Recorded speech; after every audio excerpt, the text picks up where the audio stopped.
ہمارے سماج کے اندر تمام وہ لوگ جو اس ترقی پسند منصفانہ سماج کے لیے کہیں نہ کہیں کام کر رہے ہیں، لکھ رہے ہیں، اور اب اپنے اس کو سماج کو روشن خیالی کی طرف لے جانے کے لیے کوشاں ہیں، ہم سمجھتے ہیں کہ وہ خانہ بدوش رائٹرز کیفے کا حصہ ہے، بالکل اسی طرح سے جس طرح سے یہاں کے ریڈر، یہاں کا جو ہے آڈینس اور یہاں کے جو منتظمین جو ہے اس کا حصہ ہے. تو ناظر محمود صاحب کا تعلق اس روشن خیال ترقی پسند تحریک اور سیاست سے بھی رہا ہے. اس کے بعد ہم دیکھتے ہیں کہ انہوں نے جو ہے اپنا ماسٹرس کراچی یونیورسٹی سے کرنے کے بعد وہ برطانیہ چلے گئے، اور برطانیہ میں انہوں نے ماسٹرس کی ڈگری کرنے کے بعد جو ہے بعد میں مینجمنٹ اور اس میں جو ہے پی ایچ ڈی کی ڈگری لی. بنیادی طور پر ان کا کہنا یہ ہے کہ وہ تعلیم سے وابستہ ہیں، لیکن میں جب ان کا انٹروڈکشن پڑھتی ہوں مجھے سمجھ نہیں آتی کہ ان کو کس نام سے کس طرح سے بلایا جائے. میں ان کو دعوت دوں گی کہ آپ آئیں اور آپ سے بات شروع کریں گے. ان کی پہچان کے جتنے سارے حوالے ہیں ان میں سے ایک جو ہے حوالہ جیسے میں نے کہا کہ ایجوکیشنلسٹ والا ہے، خاص طور پر کریکولم ڈیزائننگ کے اندر، خاص طور پر جو پاکستان کے اندر ابھی ایشو بنا ہوا تھا اس لحاظ سے آپ کا کام بھی ہے، لیکن اس کے علاوہ بھی کیپیسٹی جو ہے ڈیولپر ہم کہہ سکتے ہیں کہ تمام جو سیاسی اور سماجی تحریکیں چلتی ہیں ان کے اندر جو کارکنان کام کرنے والے ہوتے ہیں ان کی کیپیسٹی ڈیولپمنٹ اس کے حوالے سے، نظریے کے حوالے سے بھی اور اسکلس کے حوالے سے بھی کس طرح سے کی جاتی ہے، تو آپ اس میں بھی جو ہے اپنی مخصوص مہارت رکھتے ہیں. پھر ان کی جو دوسری پہچان جس کی وجہ سے یہاں پر بھی ہمارے پاس مہمان ہیں اور آتے رہتے ہیں کہ وہ کالمسٹ ہیں، وہ رائٹر ہیں، ان کی کتابیں آپ یہ دو جو ہے دیکھ رہے ہیں. خوش قسمتی کی بات یہ ہے کہ یہ دونوں جو ہے سندھی میں ترجمہ ہو چکی ہیں اور ایک کتاب پہ جو ہے یہاں پر بات بھی ہو چکی ہے. تو ناظر محمود صاحب آپ کو خوش آمدید کہتے ہیں میٹ دا آتھر میں. سوال میں شروع کروں اس سے پہلے جو ہے ایک آپ کی جو ہے وہ لکھا ہوا ہے، آپ کی جو تعارف ہے اس میں لکھا ہوا ہے ایجوکیشنلسٹ بائی پروفیشن اور رائٹر بائی پیشن. ٹھیک ہے، اب میں آپ سے پوچھوں گی کہ یہ آپ اپنی شخصیت کا کون سا حوالہ جو ہے اس کو زیادہ قریب رکھتے ہیں، وہ آپ کے دل کے قریب ہو؟ رائٹر. ویسے تو تین بنیادی شعبے، میرا جو شوق بھی ہے اور وہ اگر شوق آپ کا پروفیشن بن جائے تو کیا بات ہے، تو پڑھنا، پڑھانا اور لکھنا، یہ تین چیزیں میری یعنی زندگی کا جو ابھی تک جو گزری ہے اس کا محور یہ تین ایکٹیویٹیز رہی ہیں. تو ان تینوں کو میں بہت زیادہ انجوائے کرتا ہوں، مجھے لطف آتا ہے. میں یہ کہہ رہا تھا کہ میری دلچسپی کے تین سرگرمیاں ہیں، لیکن میں اس سے پہلے آپ نے گفتگو شروع کر دی، میں کم از کم شکریہ تو ادا کر دوں آپ لوگوں کا. آپ نے گفتگو شروع کر دی، یہ بہت اہم بات ہے. آپ سب سے پہلے تو شکریہ خود امر سندھو کا کہ یہ انہوں نے نہ صرف یہ کہ حیدرآباد میں انٹلیکچوئل ایکٹیویٹیز کو زندہ رکھا ہوا ہے، اس کو مینٹین رکھ رہی ہیں، اور اس میں جتنا ان کی انرجی، جتنی توانائی، جتنا وقت اور جتنا ذاتی سرمایہ جو بھی ہے وہ لگتا ہے، وہ میرا خیال ہے کہ پاکستان میں ایسی مثال کہیں اور ملنا مشکل ہے کہ ذاتی تنہا اور اپنے چند دوستوں کی کوششوں کے ساتھ یہ سب کچھ کریں. تو کریڈٹ گوز ٹو یو. تو آپ کا شکریہ. دوسرا تمام لوگ، تمام خواتین و حضرات جو یہاں آئے ہیں، میں آپ کا بھی شکریہ ادا کرتا ہوں. میں آئی ایم ریئلی ہمبلڈ. میں اپنے آپ کی میں اپنی عزت افزائی سمجھتا ہوں کہ آپ لوگ یہاں آئے ہیں اور مجھے اس قابل سمجھا ہے کہ میری گفتگو کو آپ سنیں. تو آپ سب کا بہت بہت شکریہ. اب آپ کے سوال کی طرف میں آتا ہوں. میں یہ کہہ رہا تھا کہ میری تین دلچسپیاں ہیں، پڑھنا، پڑھانا اور لکھنا. اور اس میں اگر آپ پوچھیں کہ ان تینوں میں سب سے زیادہ دلچسپی کس چیز میں ہے تو ظاہر ہے وہ پڑھنا اور لکھنا ہوگا. کیونکہ پڑھانے میں آپ مجھے 30 سال اس شعبے میں رہنے کے بعد ایسا لگتا ہے کہ میں بہت زیادہ وہ ٹیچنگ میں اور ٹریننگ میں وقت لگا چکا ہوں، اور اب مجھے زیادہ جو ہے وہ پڑھنے اور لکھنے کی طرف آنا چاہیے. اس کی کوشش میں ہوں، لیکن پڑھنے لکھنے سے آپ گھر نہیں چلا سکتے. سب سے بڑا مسئلہ یہ ہے اس معاشرے میں کہ اس معاشرے میں صرف پڑھ لکھ کے آپ گھر نہیں چلا سکتے. تو اس وجہ سے جو ہے وہ ٹریننگ اور اس میں جانا پڑتا ہے تاکہ آپ کو کچھ سروائیول آپ کا ہو. تو لیکن بنیادی آپ کے سوال کا جواب یہی ہے کہ پڑھنا اور لکھنا میری بنیادی پیشن ہے میرا.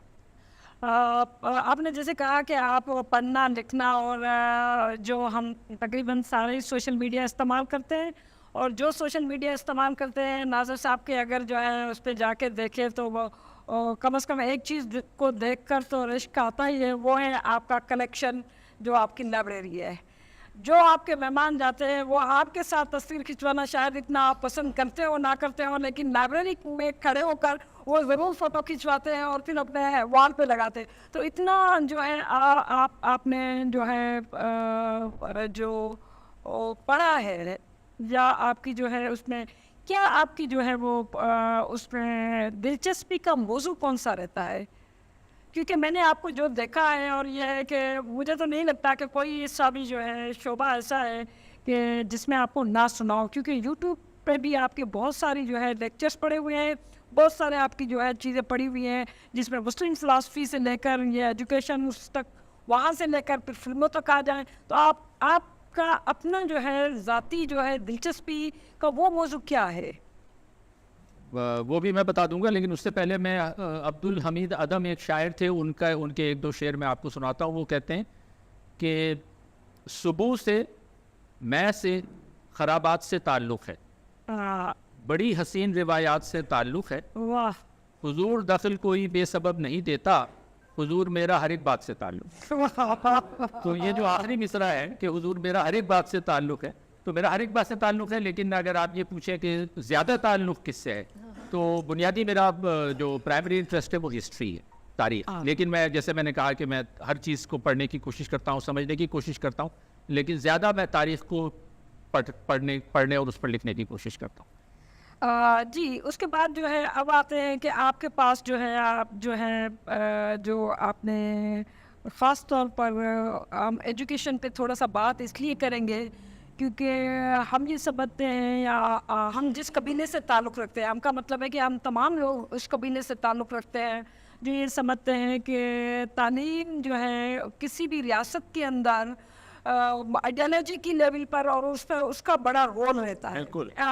اسپیشلی جو ہمارے انسٹیٹیوشنس ہوتے ہیں، ایک تو تعلیم انفارمل تعلیم ہے، اس کو میں بات نہیں کری، لیکن فارمل آپ کیا سمجھتے ہیں کہ پاکستان کے اندر جو ابھی تک جو یہ تعلیم کے میدان میں خواندگی کی بات تو آپ چھوڑ رہے ہیں، لیکن جو ہم پڑھے لکھے ہیں، پڑھے لکھا ہونے کے باوجود پاکستان کے اندر وہ روشن خیالی کا، وہ ترقی پسندی کا وہ ماحول کیوں نہیں بن سکا؟ یہ تعلیم نے اس قسم کا کام کیوں نہیں کیا؟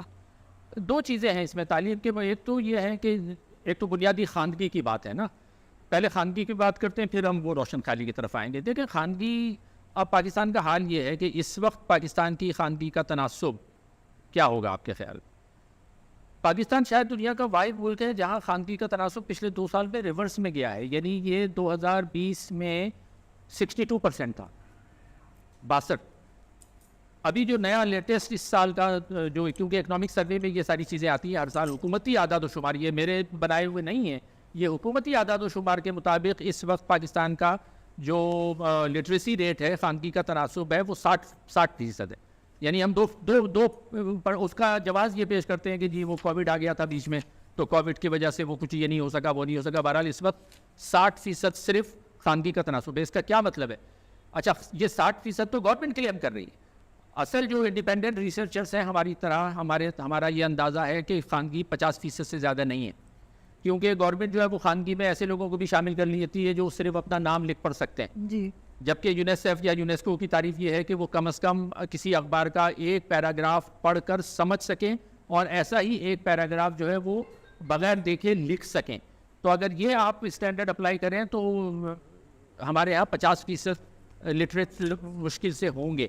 اچھا اب 50% کا کیا مطلب ہے کہ اگر ہمارے ہاں اس وقت آبادی 24 کروڑ آپ مان لیں، جبکہ ابھی تو 24 کروڑ سے بھی اوپر ہو گئی ہے، تقریباً 25 کروڑ کو ٹچ کر رہی ہے، لیکن اگر آپ 24 کروڑ بھی مانیں تو 24 کروڑ میں سے 50% اگر ان پڑھ ہیں تو ہمارے ہاں ابھی پاکستان میں 10 سے 12 کروڑ بالکل چٹے ان پڑھ لوگ موجود ہیں جو لکھ پڑھ نہیں سکتے. اور یہ تعداد ان پڑھوں کی تعداد کے لحاظ سے ہم انڈیا کے بعد دوسرے نمبر پہ. اور انڈیا اس لیے کہ انڈیا کی آبادی بہت بڑی ہے، انڈیا کی تقریباً 1.5 ارب کی آبادی ہے. تو اگر انڈیا کو آپ نکال دیں تو پاکستان اس وقت ناخواندہ یا ان پڑھ لوگوں کی تعداد کے لحاظ سے دنیا میں ٹاپ پہ ہے. یہ تو ایک بات.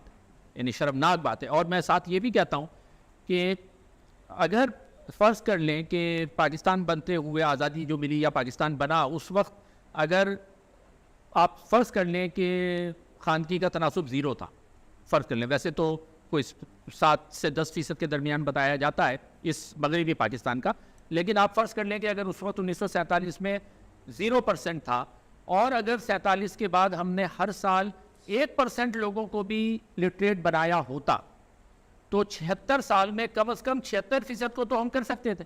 صحیح. یعنی ہم نے ایک سال میں 1% لوگوں کو بھی لٹریٹ نہیں بنایا جو ہم 60-62 پہ ٹھہرے ہوئے ہیں, ورنہ ہمارا کم از کم 76% ہونا چاہیے تھا. تو یہ دیکھیں. اچھا, اب اسی سے ریلیٹڈ, اسی سے متعلقہ سوال یہ ہے کہ اس کی وجہ کیا ہے. کیا وسائل نہیں ہیں؟ وسائل کا نہ ہونا, یعنی جو بجٹ کی ایلوکیشن ہے وہ ہمارے ہاں دنیا میں ان ممالک میں پاکستان ہے جہاں سب سے کم ایلوکیشن کی جاتی ہے. یعنی ایون جو افریقہ کے چند ممالک ہیں وہاں پر ہم سے بہتر ایلوکیشن ہوتی ہے. انڈیا, بنگلہ دیش, ایون بھوٹان کو آپ دیکھ لیں تو وہاں پر جو ہے وہ 4, 5, 8, 10% تک GDP کا خرچ کیا جاتا ہے. پاکستان میں یہ جو تناسب ہے خرچے کا جو حکومت دیتی ہے GDP کا وہ مشکل سے 2% دیتی ہے. ٹھیک ہے سر, 2, 2.5, کبھی بھی 3 سے تو اوپر کبھی بھی نہیں گیا. 2%, 2.5%, کبھی 2.7%, اور ابھی اور وہ بھی اناؤنس کرتے ہیں, لیکن بیچ میں جو سپلیمنٹری گرانٹس کا جو ہمارے یہاں چکر ہوتا ہے اس میں کیا ہوتا ہے کہ وہ ظاہر ہے پورا 100% جو اناؤنس کیا جاتا ہے وہ گورنمنٹ ایک ساتھ تو ریلیز نہیں کرتی نا, وہ تو کوارٹرلی ریلیز ہونا ہے ہر کوارٹر میں. تو وہ اتنا کم ریلیز ہوتا ہے کہ آخر میں جو اصل ایلوکیٹ کیا ہوا ہوتا ہے اس سے کم خرچ ہوتا ہے اور ایجوکیشن کا پیسہ کہیں اور ڈال دیا جاتا ہے. سپلیمنٹری گرانٹ میں وہ دوسروں کو دے دیتے ہیں جس کی تفصیل نہیں آتی, بجٹ میں نہیں آتی. سپلیمنٹری گرانٹ یہ ہے کہ وہ ادھر ادھر آپ جانتے ہیں کہاں جاتا ہوگا وہ پیسہ. تو اس طرح سے یہ کرتے ہیں. تو یہ تو خواندگی کی بات ہو گئی. اب چلیں خواندگی کو چھوڑتے ہیں. اب ان کا جو یہ سوال ہے کہ جی ہمارے ہاں ہمارا جو نوجوان ہے یا ہمارے معاشرے میں ایک روشن خیال طبقہ کیوں نہیں پنپ پایا, تو اس کا بھی تعلق ہمارے ریاست کے فیصلوں سے ہے کہ ہماری ریاست نے یہ فیصلہ کیا کہ تعلیم پہ خرچ نہیں کرنا. اس میں وسائل کی کمی نہیں تھی. سیدھی سی بات ہے کہ جس ملک میں اگر فیصلہ کیا جاتا ہے, ریاست فیصلہ کرتی ہے ایٹم بم بنانا ہے تو ایٹم بم بنا لیا جاتا ہے. یہ نہیں کہا جاتا کہ ہمارے پاس وسائل نہیں ہیں. اگر سبمرین آپ دوست خریدنی ہے تو آپ دوست خرید لی جاتی ہے. یہ نہیں کہا جاتا کہ ہمارے پاس وسائل نہیں ہیں. اگر طیارے خریدنے ہیں, لڑاکا طیارے خرید لیے جاتے ہیں, یہ نہیں کہا جاتا وسائل. تو میرے کہنے کا مطلب یہ ہے کہ یہ صرف وسائل کا مسئلہ نہیں ہے, یہ وسائل کی ایلوکیشن کا مسئلہ ہے کہ آپ کے وسائل جو ہمارے ہیں, میرے اور آپ کے ملک کی وسائل میرے اور آپ کے, میری جیب سے نکلے ہوئے, آپ کی جیب سے نکلے ہوئے. آپ کو جو تنخواہ ملتی ہے اس میں سے ایٹ سورس ٹیکس ڈیڈکٹ کر لیا جاتا ہے. مجھے جو پیسے ملتے ہیں اس سے ایٹ سورس نکال لیا جاتا ہے. ان پیسوں سے یہ سارا کچھ ہو رہا ہے. تو مجھے تو یہ پوچھنے کا حق ہے نا کہ بھئی کیوں نہیں کیا جا رہا. تو یہ ریاستی فیصلے ہیں, ریاست نے یہ فیصلے کیے کہ اس پہ نہیں خرچ کرنے ہیں تو نہیں کیا گیا. اس کے ساتھ ہی یہ ریاست کا ہی فیصلہ تھا کہ پاکستان میں روشن خیالی کو پنپنے نہیں دینا, اور اس کا آغاز آج سے نہیں ہوا ہے. اس کا بات ہم سب جانتے ہیں کہ پاکستان بننے کے فوراً بعد شروع ہو گیا. بعض لوگ یہ کہتے ہیں کہ جی قائد اعظم اور لیاقت علی تک سب ٹھیک تھا, اس کے بعد خراب ہوا. یہ ایک بہت بڑی کلاس موجود ہے پاکستان میں, مطالعہ پاکستان والی یا مغالطہ پاکستان والی, جو یہ نیریٹو چلاتی ہے کہ اصل میں قائد اعظم اور لیاقت علی خان تک تو ٹھیک تھا, یہ اس کے بعد خراب ہو. نہیں, آپ تفصیل میں جا کے دیکھیں, اور میں نے اپنی کتابوں میں اس پہ تفصیل سے لکھا ہے کہ پاکستان بننے کے پہلے سال میں جب قائد اعظم حیات تھے جناح صاحب, ان کے دور میں کیا خرابیاں ہوں. یعنی آپ تفصیل میں جائیں, یہ بالکل ویسی ہی بات ہے جیسے کہا جاتا ہے نا کہ جی لینن کے دور میں سب ٹھیک تھا, وہ لینن فوت ہو گئے تو اس کے بعد گڑبڑ ہو گئی. لیکن آپ تفصیل میں جا کے دیکھیں تو پتہ لگتا ہے وہ لینن کے دور میں ہی تھی گڑبڑ. یا کچھ لوگ کہتے ہیں کہ جی خلفائے راشدین کے دور میں سب ٹھیک تھا, اس کے بعد گڑبڑ ہوئی.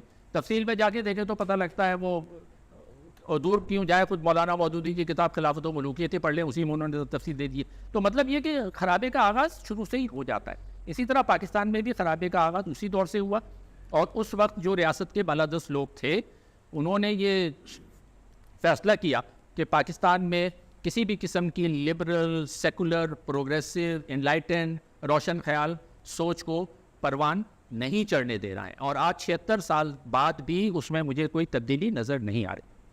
اچھا نہیں, ایک اور سوال اس کے ساتھ جڑا ہوا ہے, تھینک یو. اور وہ یہ سوال ہے کہ جیسے آپ نے کہا کہ نہیں مطلب یہ ساری چیزیں نہیں ہو رہی, لیکن میرا اب تھوڑا سا کنسرن یہ بھی ہے کہ چلے ہم یہ مان رہے ہیں کہ اتنا بجٹ جو ہے اتنا پرسنٹ, لیکن اس کے بعد یونیورسٹیاں ہیں, اس کے بعد جو ہے ہمارے ادارے ہیں, وہاں سے جو ہمارے گریجویٹ نکل رہے ہیں, وہاں سے جو ہمارے ماسٹرس جو ہے نکل رہے ہیں, کم از کم اس تعلیم نے اس کے ساتھ کچھ نہ کچھ تو کیا ہوتا اس کے ذہن کے ساتھ. تو یہ کریکولم کا ایشو ہے, نصاب کا ایشو ہے, پڑھانے والے کا ایشو ہے, یا اس کے ساتھ کچھ اور جو ہے معاملہ ہوا ہے, اس کو تھوڑا سا کریں. کیونکہ باوجود اس کے کہ ہمارے پاس نہیں ہے, اس کے باوجود پاکستان میں اب کتنی یونیورسٹیاں ہوں گی, اب تو مطلب وہ پرائیویٹ پبلک ساری چیزیں ہیں, لیکن وہ روشن خیالی نہ صرف ہمیں پنپتے ہوئے نظر نہیں آ رہی, جس طرح سے آپ نے کہا کہ خواندگی کا ریشو بھی جو ہے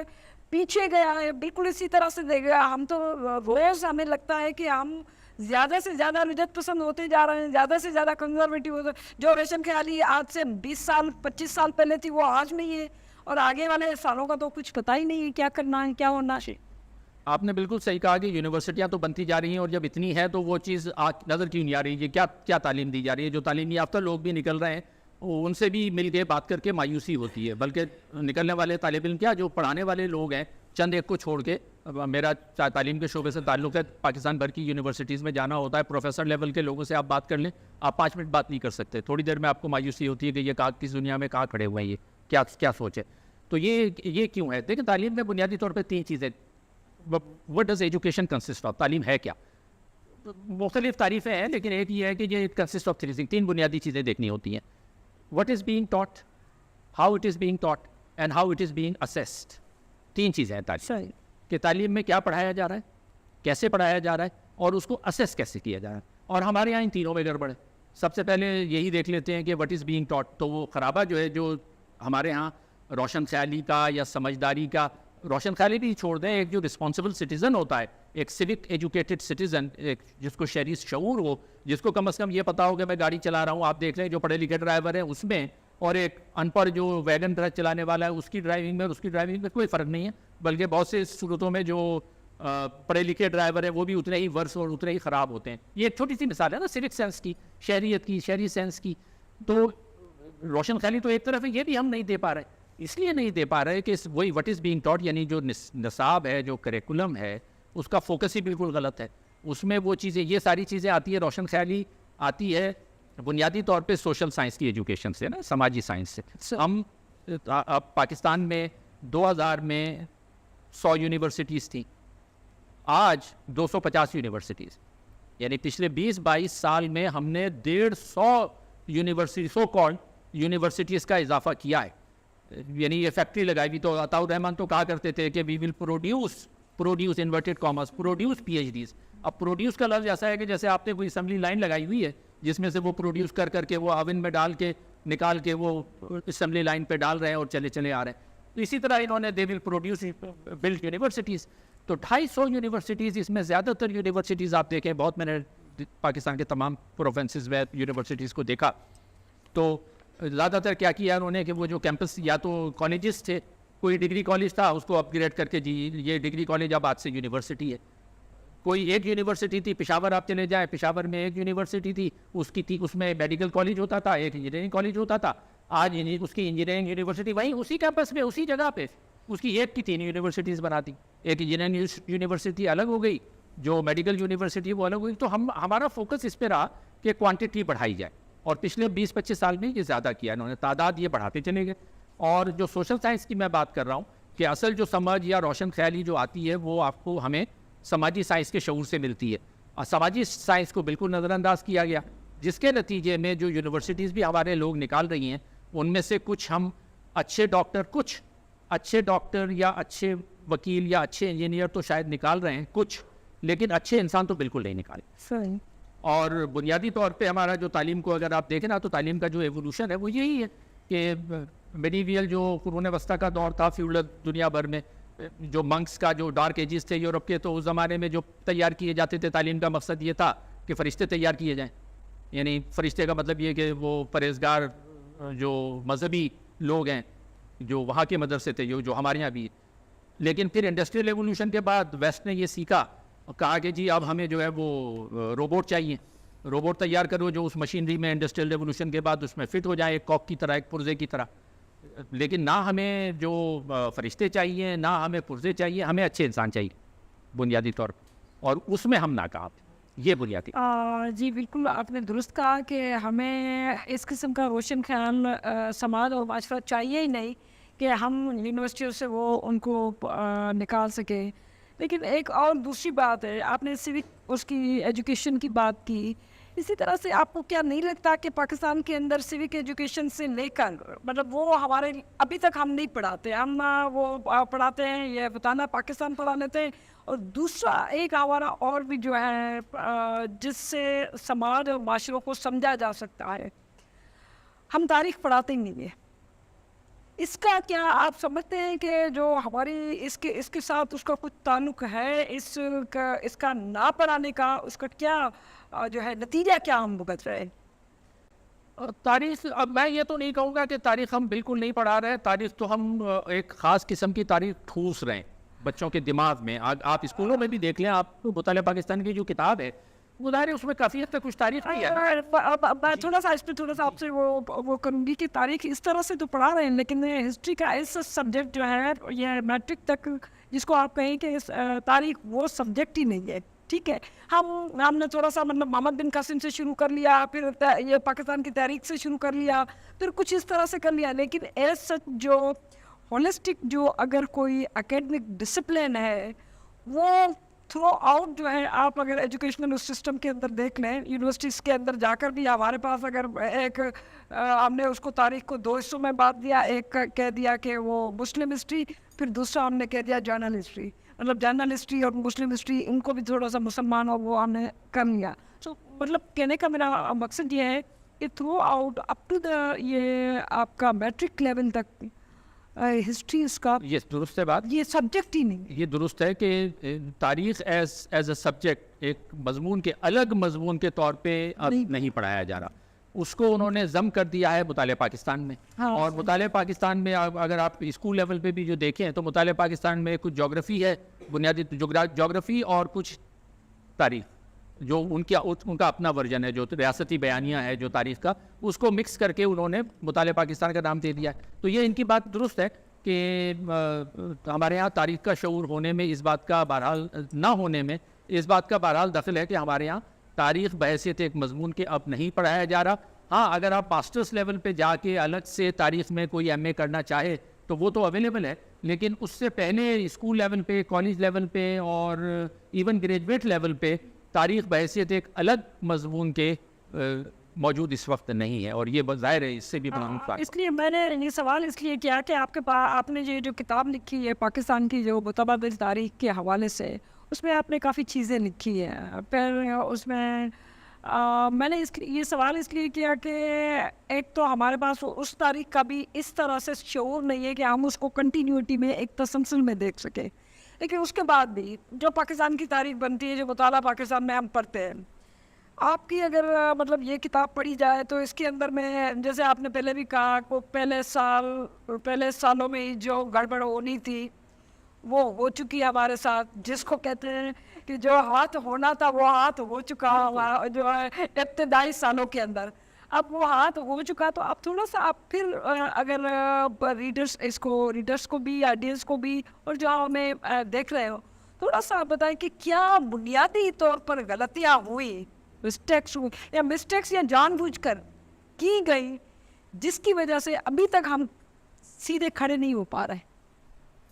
دیکھیے یہ باتیں میرے خیال ہے خاصے لوگ یہاں جو بیٹھے ہوئے وہ اس سے واقف ہے, میں شاید وہ باتیں دہراؤں گا ہی, لیکن چونکہ آپ نے سوال پوچھا ہے اور یہ پروگرام ریکارڈ بھی ہو رہا ہے تو نوجوانوں کے لیے شاید دہرانے میں کوئی حرج بھی نہیں ہے کہ بنیادی طور پہ غلطیاں کیا ہوئیں. اگر پہلے سال کی ہی بات کریں تو پاکستان بنا تھا ایک اس وقت کا جو جمہوری ایک سسٹم تھا, گو کہ وہ اس کو پراپر جمہوری نہیں کہا جا سکتا کیونکہ جو الیکشن ہوئے تھے 1946 کے 1946 کے, اس میں ایسا کوئی ماس فرنچائز نہیں تھا, یونیورسل فرنچائز سے سب لوگوں نے ووٹ نہیں دیا تھا, سلیکٹڈ لوگوں نے ووٹ دیا تھا. لیکن بہرحال وہ اس کے نتیجے میں پاکستان وجود میں آ گیا. اچھا بھائی پاکستان وجود میں آ گیا تو جیسے بھارت میں ہوا کہ وہ انہوں نے ایک خاکہ تھا, آئین کا خاکہ تھا ان کے پاس, اور وہ انہوں نے 2 سال کے اندر اندر اس خاکے پہ عمل درآمد کر کے اپنا آئین بنا لیا. اچھا آئین کی اہمیت کیوں ضروری ہے؟ یا تو یہ کہا جاتا ہے نا کہ ہمارے یہاں ڈکٹیٹرز بار بار یہ بات کہتے رہے کہ آئین کیا ہے, کاغذ کا ٹکڑا ہے پھاڑ کے پھینک دوں گا. لیکن یہ بتانا ضروری ہے نوجوانوں کو کہ آئین کیا ہے. آئین کسی بھی ملک کا سپریم لا ہوتا ہے, سب سے اعلیٰ ترین قانون کسی ملک کا اگر کوئی ہوگا تو وہ آئین ہوگا. تو پاکستان بھارت میں آئین بنا, ان کے پاس ایک خاکہ تھا, انہوں نے 2 سال میں بنا لیا, 47 میں آزاد ہوئے, 49 تک بن گیا, اور جنوری 50 میں انہوں نے وہ لاگو کر دیا, اور جنوری 50 سے جنوری 1950 سے آج تک وہی آئین چل رہا ہے. بے شک اس میں بہت ساری ترامیم ہوئی ہیں لیکن آئین وہی ہے, ایک ہی مرتبہ بھی وہ ایبروگیٹ. تو ہمارے ساتھ یا غلطی یا دانستہ جو چیزیں کی گئی, پہلی بات تو یہ کہ کوئی خاکہ نہیں تھا کہ بھئی ہونا کیا ہے, یعنی جو, اور اس پہ کافی لوگوں نے لکھا ہے. ڈاکٹر اشتیاق احمد سویڈن میں جو پروفیسر ہیں, انہوں نے بڑی تفصیل سے لکھا ہے, پرویز غدوائی اس پہ لکھتے رہے ہیں, میں خود بھی لکھتا رہا ہوں کہ جو جناح صاحب تھے ان سے بھی کبھی ایک وقت پوچھا جائے تو وہ کہہ رہے ہیں اسلامی ریاست ہوگی, دوسرے وقت کہہ رہے ہیں کہ سیکولر ہوگی, تیسرے وقت کہہ رہے ہیں کہ اب وہ تو یہ مسلم لیگ فیصلہ کرے گی کہ کیا بننا ہے, چوتھے وقت یہ کہہ رہے ہیں کہ جی پاکستان تو بننے دیں, یہ بھی سوال ہی پری میچور ہے. تو یعنی کوئی تھنکنگ تھی ہی نہیں کہ بھئی کس ڈائریکشن میں لے کے جانا ہے. ایک ہی ٹارگیٹ تھا کہ بھئی ملک بن جائے. چلو بن گیا تو اس کو خاکہ تو دیں, تو وہ کوئی خاکہ تھا نہیں. تو سب سے بڑی غلطی یا کوتاہی جو ہوئی وہ اس ملک کو آئین نہ دینا. چلو آئین کسی شکل میں, وہ گورنمنٹ آف انڈیا ایکٹ 1935 موجود تھا, اسی کو مان لیتے ہیں آئین, تو بھائی اس پہ بھی تو عمل کر لیتے نا. جو میں کہہ رہا ہوں پہلے سال کی جو غلطیاں ہیں اس میں پاکستان, یہ بات تو کئی دفعہ دہرائی جا چکی ہے, پھر دہرائی جانی چاہیے کہ 1947 میں پاکستان بننے کے بعد ود ان اے ویک 14 اگست کو پاکستان بنا ہے, 22 اگست کو جو ہے وہ آپ سرحد کی اسمبلی ڈاکٹر خان صاحب کی جو حکومت تھی اس کو برخاست کیا جاتا ہے, جس سے یہ ٹرینڈ پڑ گیا کہ بھائی پاکستان میں حکومتوں کو جو آئینی طریقہ ہے جو کہ تحریک عدم اعتماد کے نتیجے میں ہوتا ہے کسی حکومت کو ہٹانا, وہ نہیں چلے گا, بلکہ جو مرکز فیصلہ کرے گا, مرکز تھوپے گا, وہ کر دیا جائے گا. تو مرکز نے جو ہے فیصلہ کیا اور قائد اعظم ابھی حیات تھے, انہی کے فیصلے سے ہوا, برخاست کر دی. تو اس سے وہ ٹرینڈ یعنی وہ سیٹ کر دیا. اور اس کے بعد ہم یہ دیکھتے ہیں کہ ابتدائی جو برس تھے وہ ان میں لگاتار جو ہے وہ صوبائی اسمبلی اور حکومتیں, اب یعنی 1954 تک 22 حکومتیں, 47 سے 1954 تک, یہ تفصیل میں نے کتاب میں دی ہے, 22 حکومتیں مرکز نے ختم کی ہیں صوبوں میں ٹوٹل ملا کے. حکومت کا مطلب یہ ہے کہ ایک وزیر اعلیٰ کو جب ہٹایا جاتا ہے تو اس کی حکومت ختم ہو جاتی. پھر بے شک آپ وزیر اس میں سے کچھ لے لیں, لیکن نیا وزیر اعلیٰ آ گیا تو that will be counted as second government. ٹھیک ہے نا. تو اگر اس طرح سے آپ کاؤنٹ کریں کہ کتنی مرتبہ وزرائے اعلیٰ کو تمام صوبوں میں ملا کر, تو 22 دفعہ, اور ایک مرتبہ بھی ایسا نہیں ہوا کہ اس حکومت کو, صوبائی حکومت کو برخاست کرنے کے لیے آئینی اور قانونی طریقہ یعنی تحریک عدم اعتماد پیش کر کے اس کو منظور کرا کے ہٹایا گیا, سارا مرکز کی طرف سے ہوا. تو یہ جو کوتاہیاں ہیں اس میں پہلی کوتاہی یہ کہ آئین کا نہ دینا, کوئی ڈھانچہ نہیں. دوسری کوتاہی یہ کہ اگر چلو آئین نہیں بھی بن رہا تھا, کسی وجہ سے مان لیا جائے, تو گورنمنٹ آف انڈیا ایکٹ 35 تھا, وہ بھی ایک طرح کا آئین ہی مان لیتے ہیں اس کو, تو بھی اس پہ بھی تو عمل کرتے نا, غیر قانونی غیر آئینی حرکتیں تو نہ کرتے. تو بنیادی وجہ ساری چیزیں گھوم پھر کے یہی آتی ہیں کہ آئین نہ بنانا, اور جو بھی آئین تھے تو اس سے روگردانی کرنا, اس کو رد کرنا. اور ملک میں لاقانونیت اسی وجہ سے پھیلی کہ جب اعلیٰ ترین سطح پہ اعلیٰ ترین قانون کی پاسداری نہیں کی جاتی تو ریاست یہ جواز کھو دیتی ہے کہ وہ عوام سے یہ توقع کرے کہ آپ قانون کی پاسداری کریں. اگر ریاست کی اعلیٰ ترین سطح پہ قانون توڑا جاتا ہے تو عوام یہ کہنے میں حق بجانب ہے کہ جب ریاست کے ڈیسیجن میکرز توڑ رہے ہیں تو ہم کیوں نہ توڑیں. یہ بات تو یہ ہے بنیادی طور پر. ہاں نہیں, اچھا آپ نے جو ہے اس کے علاوہ جو ہے اس کے آئین کی جب بات ہوتی ہے تو اس کے ساتھ عدالت کی بات ہوتی ہے, آپ نے کافی لکھا بھی ہے. اور اگر تاریخ وہاں سے لے کر اگر آج تک بھی اگر ہم دیکھتے آئے تو پارلیمنٹ کے ساتھ ایک اسی ادارے کے ساتھ بھی ایشو جو ہے اور ابھی تک چلا رہا ہے, لگتا نہیں ہے کہ یہ ریزالو ہو گیا, ابھی بھی نہیں لگتا. تو اس میں آپ کیا دیکھتے ہیں کہ پاکستان کی ریاست کے اندر جو یہ عدالت کا جو کردار رہا ہے وہ کس طرح سے رہا ہے, اس کو کس طرح سے جسٹیفائی کیا جا سکتا ہے؟ بہت اس نے کیا گھناؤنا کردار رہا ہے, گھناؤنا کردار رہا ہے عدالت کا, عدلیہ کا پورے 76 سال میں بہت گھناؤنا کردار رہا ہے.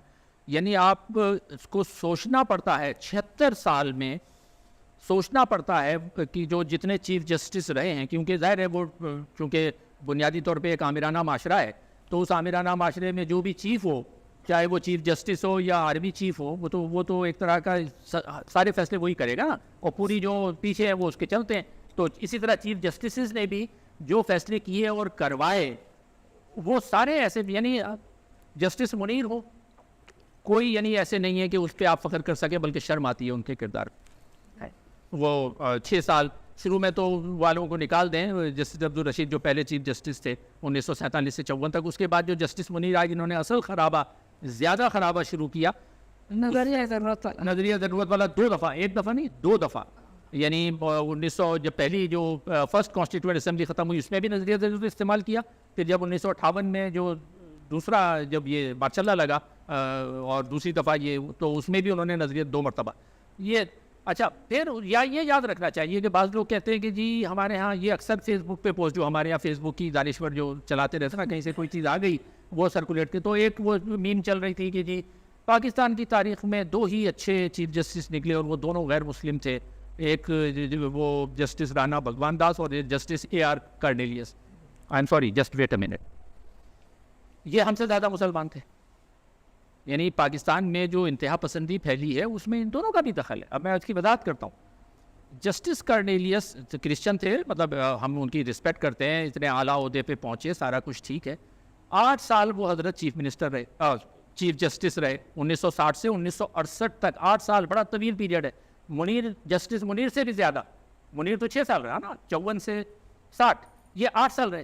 آپ وہ 8 سال ڈکٹیٹر ایوب خان کی حکومت تھی, کوئی ایک سو موٹو ایکشن, کوئی ایک فیصلہ ایوب خان کے خلاف, کیا کیا کچھ نہیں ہوا, پورے الیکشن کی ریگنگ کی گئی, فاطمہ جناح کو جعلی طریقے سے ہرایا گیا, کہ کیا کیا اس نے نہیں کیا جمہوریت کو تباہ کرنے میں جنرل ایوب خان نے. آپ کوئی ایک فیصلہ مجھے دکھا دیں جو جنرل جسٹس کارنیلیس, جس کو اتنا بڑا چڑھا کے پیش کیا جاتا ہے کہ وہ بڑے تھے, چلو وہ 8 سال بھی چھوڑ دو, اس کے بعد وہی حضرت وزیر قانون بن گئے جنرل یحییٰ خان کے, اور پوری وہاں مارکاٹ ہو رہی ہے, لاکھوں لوگ مارے جا رہے ہیں, اور جسٹس کارنیلیس کا کوئی فیصلہ, کوئی بیان نہیں ہے, بلکہ وہ یحییٰ خان کے لیے اسلامی آئین بنا رہے تھے آخری دنوں میں. جسٹس کارنیلیس وہ کہتے تھے آئین یعنی اسلامی اور شریعت کا آئین ہی پاکستان کا حل ہے, یہ جسٹس کارنیلیس کہہ رہے ہیں. ان کی تقریروں کا مجموعہ موجود ہے, آپ کوئی دیکھیں اٹھا کے, تو اس میں ساری ان کی تقریریں ہیں جس میں وہ شرعی قانون کی وکالت کر رہے ہیں, جسٹس AR کارنیلیس, کہ پاکستان میں شرعی قانون ہونا چاہیے. جسٹس رانا بھگوان داس بہت بڑے تھے شخصیت, ہم ان کی بھی عزت کرتے ہیں, وہ بھی اسلام کے بہت بڑے شہدائی تھے, اسلامی شریعت میں انہوں نے سارا کچھ کیا, ان کا بھی آپ دیکھ لیں جو کچھ بھی ہے. تو یہ ایسا نہیں ہے کہ ان لوگ, یہ ہم سے زیادہ مسلمان ابھی بھی جو, آئی ایم سوری اگین, ہمارے دوست یہاں بیٹھے ہوئے ہیں جو ہمارے اقلیتوں کے لیڈر ہیں, مطلب وہ ہم سے زیادہ مسلمان ہیں, ان کو زیادہ تکلیف ہے کہ بھائی پاکستان میں جو شراب تھوڑی بہت بھی مل رہی ہے وہ کیوں مل رہی ہے, اس پہ بھی پابندی لگاؤ. یہ ہے یا نہیں ہے, یہی ہو رہا ہے نا, بیانات موجود ہیں, آپ دیکھ لیں فلاں فلاں کے سارے لیڈر. تو یہ اس طرح سے. اچھا اس کے بعد جو ہے پھر ایک آپ نے جو ہے مطلب یہ کہ یہ سارے آپ کے موضوع ہیں اور آپ نے اس پہ 12 لکھا ہے. ساتھ میں ایک اور ایشو چلتا ہوا آیا ہے, تعلیم, اس کے بعد ہم عدالت دیکھتے ہیں, ایک اور چیز آتی ہے, وہ آتی ہے آپ کا اور ہمارا یہ جرنلزم والا, صحافت والا, اظہار آزادی والا. اس معاملے کو آپ پاکستان بننے سے لے کر اب تک کس طرح سے دیکھتے ہیں؟ ویسے آپ نے لکھا ہے, لیکن یہ کہ قلم پہ, قلمکار پہ یہ پاکستان میں کیا معاملہ ہوا ہے؟ دیکھیں یہ ظاہر اظہار رائے کی آزادی جو ہے وہ دیگر جو انسانی حقوق ہیں, دیگر آزادیاں ان سے منسلک ہے. تو اظہار رائے کی آزادی کو جو جس کو ہم فنڈامنٹل رائٹس کہہ لیں, جو آئین میں, پہلے والے آئین میں بھی دوسرے والے آئین میں بھی وہ فنڈامنٹل رائٹس دیے ہوئے ہیں. آئین پاکستان کا جو چیپٹر ہے, پہلا چیپٹر ہے, اسی میں آرٹیکل 8 سے لے کر آرٹیکل 28 تک فنڈامنٹل رائٹس کا چیپٹر ہے. اس کے بعد پھر مزید آرٹیکل 28 سے آرٹیکل 40 تک مزید اس کی تفصیلات موجود ہیں. تو یہ آئین میں تو گارنٹیڈ ہیں. تو اس میں فریڈم آف ایسوسیشن بھی گارنٹیڈ ہے, یعنی تنظیم سازی کا حق, جمع ہونے کا حق, فریڈم آف موومنٹ ہو گئی, فریڈم آف ایکسپریشن ہو گئی, یہ سارے بنیادی حقوق ہیں. لیکن میں اس کو یہ جو اظہار رائے کی آزادی کو اس سے کیوں منسلک کر رہا ہوں کہ جو ریاست کی شروع سے پالیسیز تھیں تو اس میں یہ بھی تھا کہ اپوزیشن کو حزب اختلاف کو برداشت نہیں کرنا. اس کا مطلب دوسرے لفظوں میں یہ ہے کہ کسی بھی اختلاف کو برداشت نہیں کرنا. جو پہلی وہ بنی سیاسی پارٹی جی ایم سید صاحب, وہ جو پہلی پیپلز پارٹی جو بنی, وہ تو قیام پاکستان کے فوراً بعد جی ایم سید صاحب نے بنائی تھی. اچھا جو دوسرے ہمارے یہاں روشن خیال اور بہت بڑے لیڈر تھے باچا خان صاحب, ان کو باچا خان صاحب کو پاکستان بننے کے فوراً بعد, یعنی جو پورے بر صغیر کے, اگر کوئی مجھ سے پوچھے کہ اس خطے کے یعنی جس پہ اب مغربی پاکستان ہے, اس پورے خطے کے 20ویں صدی کے 2 بڑے لیڈرز کا نام لو تو میں یہ باچا خان کا نام لوں گا, دوسرے جی ایم سید کا نام لوں گا, ان سے کچھ چیزوں پہ اختلاف کیا جا سکتا ہے, وہ ایک الگ بات ہے, لیکن انہیں کو سب سے زیادہ ٹارگیٹ کیا گیا. میں یہ نہیں کہہ رہا کہ ان سے غلطیاں نہیں ہوئی, انہوں نے کچھ غلط فیصلے بھی کیے ہوں گے, اس پہ بات ہو سکتی ہے, لیکن ان کا جو اسٹیچر تھا, یعنی جو ان کی قداور شخصیت تھی, ٹاورنگ پرسنالٹیز تھی, یہ وہ لوگ تھے کہ جن کو ہمارے معاشرے کو سر پہ بٹھانا چاہیے تھا.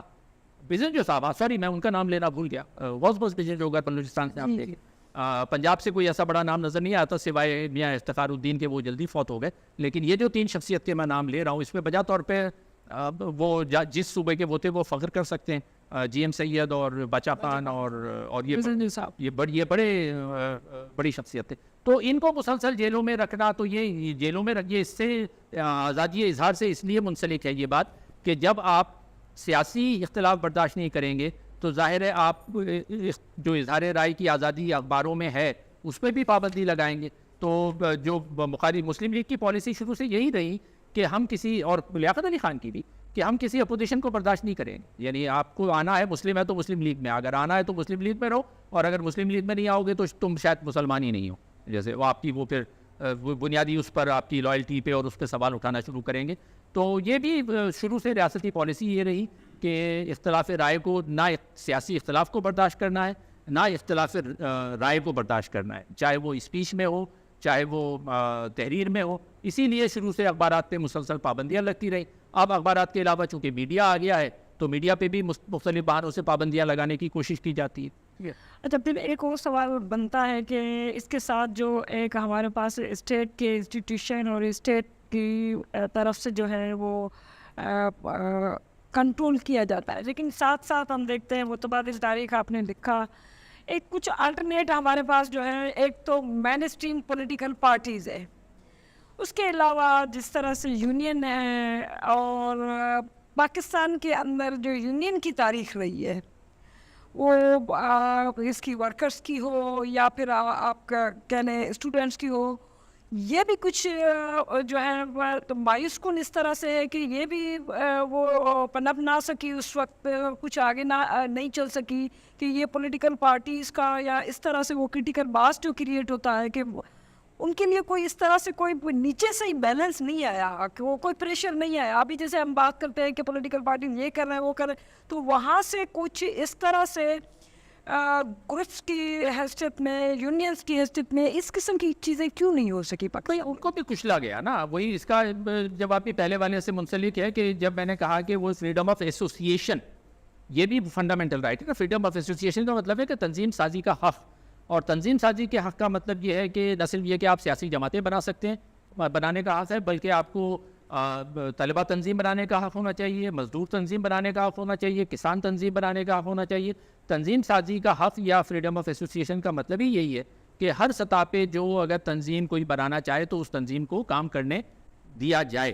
لیکن ہمارے یہاں یہی رہا کہ وہ اسٹوڈنٹ پالیٹکس کو بھی ٹارگیٹ کیا گیا, جو ٹریڈ یونین ایکٹیویٹیز تھیں, جو اب پھر میں اس میں نہیں جا رہا تھا, مرزا ابراہیم جو پہلے ٹریڈ یونین لیڈر تھے, جو پہلا پنجاب میں الیکشن ہوا ان کو دھاندلی کر کے, مرزا ابراہیم اتنے بڑے ٹریڈ یونین لیڈر تھے, وہ کرمانی صاحب کو دھاندلی کر کے جتایا اور ان کو ہرا دیا. تو یہ ٹریڈ یونین کو بھی اٹیک کیا. مختصر یہ کہ کوئی بھی تنظیم عوامی, چاہے وہ طلباء کی ہو, چاہے وہ مزدوروں کی ہو, چاہے وہ کسانوں کی ہو, کسی بھی طرح کی تنظیم ہو, یا وہ سیاسی تنظیم ہو یعنی سیاسی جماعت ہو, اس تنظیم سازی کو بار بار اس پر حملہ کر کے اس کو توڑ مروڑ کر پھینک دیا گیا ہے, جس کے نتیجے میں ہمیں اب ہم یہاں تک پہنچ گئے ہیں کہ ہمیں, اور ساتھ بھی میں یہ ضرور کہوں گا کہ یہ ایک طرف تو تنظیم سازی پہ اس طرح, لیکن دوسری طرف وہ تنظیمیں جو معاشرے کے لیے نقصان دہ ہیں, جن کو یہ آپ خود کہتے ہیں کہ جی ہم ان کو وہ کنٹرول کرنا چاہتے ہیں, یہ ایسی تنظیمیں ہیں وہ مختلف تحریکوں کے نام سے, چاہے وہ مہاجر قومی موومنٹ ہو, موومنٹ کا مطلب تحریک ہی ہے نا. تو یہ دلچسپ بات ہے کہ جہاں بھی تحریک آ جاتی ہے اس میں مجھے کچھ گڑبڑ لگتی ہے کہ وہ تحریک مہاجر قومی موومنٹ, مہاجر قومی تحریک الطاف حسین بانی, اس میں تحریک آ گیا, تحریک انصاف میں تحریک آ گیا, تحریک لبیک میں تحریک آ گیا, تو یہاں سنی تحریک, تو یہ تحریک جو ہے نا, یہ اس تحریک میں مجھے کچھ گڑبڑ تقریب لگتی ہے کہ اس تحریک کے اندر کچھ تقریب ہے, تو وہ استعمال کرتے تو ان کو پوری اجازت رہی ہے. الطاف حسین جو کچھ کرتا رہا MQM کے نام پہ پورے سندھ میں اور جو اس نے مثال قائم کی, جو دہشت گردی پھیلائی, اس کو اس وقت پوری کھلی چھوٹ تھی. اس کے بعد بھی وقتاً فوقتاً اس تحریک کو استعمال کرتے رہے. تحریک انصاف کو استعمال کیا گیا, تحریک لبیک کو, سنی تحریک, ان سب کو یہ استعمال کرتے رہے. ان کو تنظیم سازی کی بھی اجازت تھی, ان کی تنظیموں کو کام کرنے کی بھی اجازت تھی, کیونکہ یہ ان کے مفادات کو سرو کر رہے تھے. وہ سارے لوگ, ہم جیسے لوگ اور آپ جیسے لوگ کہ جو ان مفادات پر سوال اٹھائیں, ان کو آزادی نہیں. بنیادی بات. دوسرا بات یہ بھی ہے کہ نہ صرف یہ تو وہ تحریکیں تھیں جو کسی نہ کسی حوالے سے سیاسی طور پر کام کر رہی تھی, آپ اس کو کہہ سکتے ہیں. لیکن پاکستان میں جو دوسرا ایشو ہمارے پاس, جو انتہا پسند ان تنظیموں کا جو الیکشن میں بھی نہیں آتی لیکن سماج کو بندوق کی نوک پہ جو ہے یرغمال کر کے بیٹھی ہوئی ہے, ان کے حوالے سے بھی تو مطلب پاکستان میں ان کو جو اسپیس دیا گیا ہے.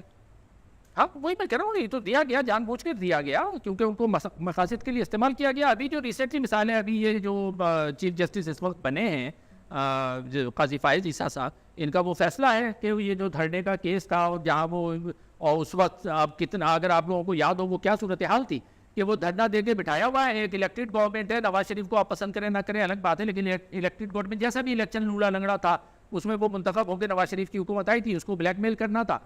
دھرنا لگوا دیا, دھرنے کے بعد جو ہے وہ ان کو پیسے بانٹ کے روانہ کر دیا, یعنی انکریجنگ کہ آپ پھر آئیں گے تو پھر آپ کو پیسے ملیں گے. یہ سارا کچھ کیا, اور اس کے خلاف جب جسٹس قاضی فائز عیسیٰ نے فیصلہ دیا تو ان کے خلاف ریفرنس دائر کر دیا گیا. تو اس قسم کی تو حرکتیں کی جاتی رہی ہیں, یہ تو ہم سب کے سامنے ہیں.